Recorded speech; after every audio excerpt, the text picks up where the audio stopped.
Hello everyone, my Pocher Ferrari F40 project is done.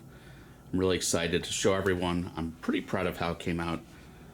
I've worked on it on and off, if you follow the channel, for about 4 years. I picked up this kit 4 years ago. It was partially started, the engine was started. It came with 2 sets of autograph trans kit aluminum wheels, the OZ racing wheels, which I sold off, and a mismatch of parts left over from the autograph trans kit. So if we look at the engine, maybe you're familiar with what a box stock Pocher F40 looks like, but we have a lot of upgraded parts from the trans kit, a lot of photo etched parts, a lot of that rubberized, all kinds of different rubberized parts and hoses, and some parts I made from scratch, like that little exhaust shield. All these lines, all these hoses, really took this from a really basic kit to something much more detailed. I mean, underneath the rear engine cover, we've got heat shields made out of real aluminum. We've got a lot of carbon Kevlar decals, a lot of paint, a lot of, flat black paint, added detail. Because again, that would have been just all body colored red underneath. A lot of masking for like that flat black. Again, that wall is just red on a basic Pocher. Always recommend on these tires to sand the treads.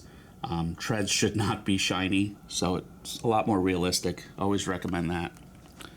Nothing crazy on the wheels and tires.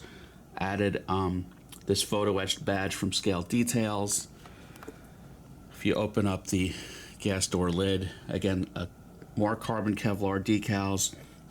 You have an upgraded fuel door. Added, actual metal hardware for that. On the inside, this is all the trans kit.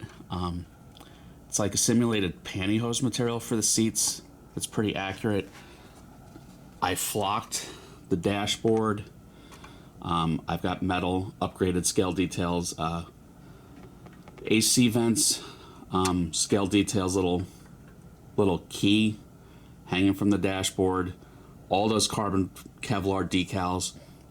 And if you can see some of that, you'll see more of it, that kind of aqua green.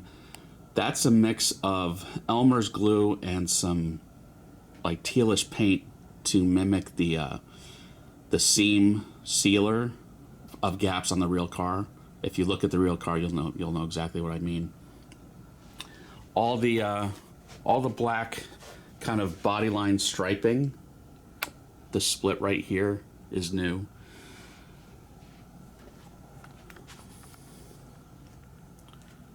See, what other details can I call out? The windshield I restored. I polished all the glass. All the plastic has been polished up. The paintwork has been all polished up. It's all original except for the hood. The hood had to be repainted by a friend of a friend. It actually came out where it's the best paint on the entire car. The factory paint is not great, but I'm getting pretty close to it. It polished up pretty nice. There's certainly a couple imperfections in it, but I mean, this is a 40-year-old model kit, so. Here's again, more of the carbon Kevlar decals, tons of upgrades. You can see that seam sealer again. Again, under the front hood, more carbon Kevlar. These parts right here are added aluminum, I think, from the trans kit. Those details were not there. And then a lot of, again, masking, painting. If you look, actually, you can see a little bit of, there's a headliner now. So that headliner is made from foam. Again, that's in the trans kit directions. And the gray carpeting, that's also all flocked by me. So, I mean, again, check out what these look like box stock. Not great. In the front, I've got an upgraded grill, an upgraded little lower air dam, this black piece. It's much thinner and much more accurate than the Pocher piece. The thing to worry about with these is the quality of the shut lines and the gaps. You can see in the preview image of it all closed up. I did the best I could. These aren't great. I think the rumor is someone had said that these are made from the tooling of the Baraga 1-18. So if you scale up a 1-18 car, you're going to get hideously inaccurate gaps. That's just what happens. It happens with Greenlight when they take a 143 and they just scale it up to be a 118. So the gaps are not great, especially you'll see in the preview image. This gap is, it kind of walks at an angle, but again, it is what it is. There's only so much you can do without completely re-engineering the model, which I'm just not doing. The other thing I spent some time on is this fuel door and this mirror come molded in red plastic, and I don't know, you can tell pretty easily that it is not the same color when you hold it up against the actual bodywork.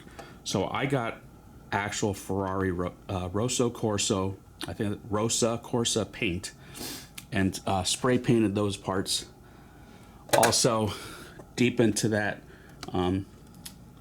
air inlet, the pieces back there that were black, to show the little bit of body color, they have them as decals, like to closely match the red paint, and it doesn't match. So all those parts were actually painted real Ferrari paint. So overall, this is much better than, you know, a box stock Ferrari F40 by Pocher. I didn't go crazy, you know, completely re-engineering it, but came out good. Really happy with it. I hope you guys have followed along. A couple times over the past year or two, people have mentioned like, hey, when are you going to finish the F40? And well, here it is finished. So that's it for this week. Everyone have a good one. Please like and subscribe.